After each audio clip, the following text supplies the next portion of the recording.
Niagara College is expanding its entourage of mental health and addiction services for students through new funding from the provincial government.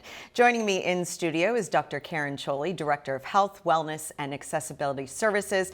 Now, Dr. Csoli, Niagara College is one of 10 post-secondary institutions to receive funding. How did this come about? Well, I think we were very fortunate to be one of those 10. Call for proposals came out last year, and we were ready because we understood what some of the challenges were that we were facing. We had an idea of what positions we really wanted, so we were able to respond very quickly with what obviously was a thorough and full proposal for the Ontario College of the Ontario Ministry of Colleges and Universities to be able to give us that funding. And can you tell us, what will this money be used and what is it supporting? So primarily it is supporting positions that we feel fill gaps within our services. So one is for a nurse practitioner. Very excited about supporting the nurse practitioner so our students have better access to primary health care. We're also supporting our Indigenous students with Indigenous wellness coordinators. These positions will be supporting frontline conversations and traditional healers that will be in our Indigenous lounges on campus. We are also looking for a case facilitator to support our more complex mental health cases. We're a collaborative unit within our team of health, wellness, and accessibility services. And this position will help us when we need to coordinate a little bit differently with outside organizations and internal organizations. And how much funding will Niagara College receive from the primary care and addiction services? Approximately $850,000. Wow, okay. It's a lot. So, yeah, it's, and it's definitely, there is a need, as you've said. So specifically, which departments are leading this project and how is it going to work? Okay, so there are two departments that are leading it: Health, Wellness, and Accessibility Services. So that's the department I represent. And we're a collaborative unit of nurses, of counselors, of accessibility services, and also Indigenous education.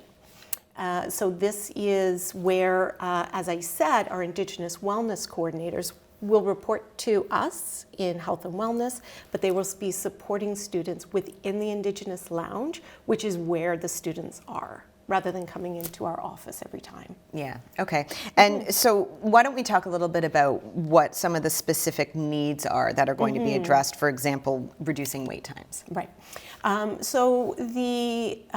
We have 2 part-time physicians right now at each of our campuses, but we also know that 1 in 6 Ontarians do not have access to a primary health care provider. And at a post-secondary institution, that increases because students are away from their primary health care provider. They've come away for school. So by having a nurse practitioner available on site on a regular basis takes the pressure off of our part-time physicians who are only able to come certain days of the week, certain times, but this nurse practitioner will be able to work with our nurses as well so that students will get in a lot quicker, will have more access to that primary care. Okay, and what about talking a little bit more about creating a tailored pathways for Indigenous students as well? So our health services, our health, wellness, and accessibility services, it really is based on a Western model of providing health care. And that is not the best way to be supporting our students. So we needed to be able to respond to the recommendations of the Truth and Reconciliation Commission. And part of that is providing access to Indigenous healers. These are other mental health supports that are not as clinical as, say, a counselor or a nurse. So the position will be fostering that and helping us bring those traditional healers onto campus. They're also there where the students are going. They come to the Indigenous Lounge for support, for conversation, to connect with others in their community. So this is where their healthcare supports need to be.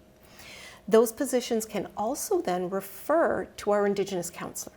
So if a student needs a different level of supports, really do need to be seeing a registered mental health professional, then they can make that connection, maybe even do a personal introduction before the student even comes to health, wellness, and accessibility services for that appointment. And why don't we talk a little bit about students needing addiction counseling as well? So we also know that the trades is one of the highest, has one of the highest levels of addictions because of the physical work that they do, because of injuries. They're using different pain medications, and that's one of the reasons why they see that there's a higher level of addiction. So we were also hoping that working with CASN, we would be able to bring addiction services closer to our students within the trades who have a different level of engagement just because of their schedules, because often they're working.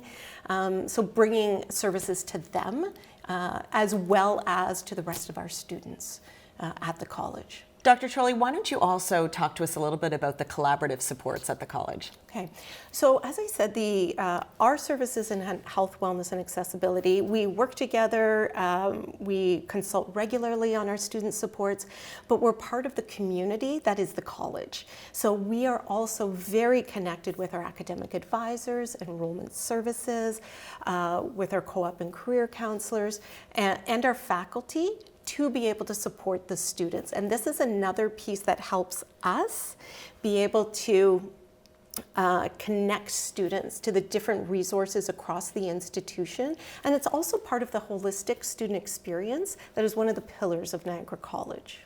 Well, thank you so much for joining us in studio. Some great information, and it's lovely to see what's going on at the college as always. Well, thank you so much for having me here.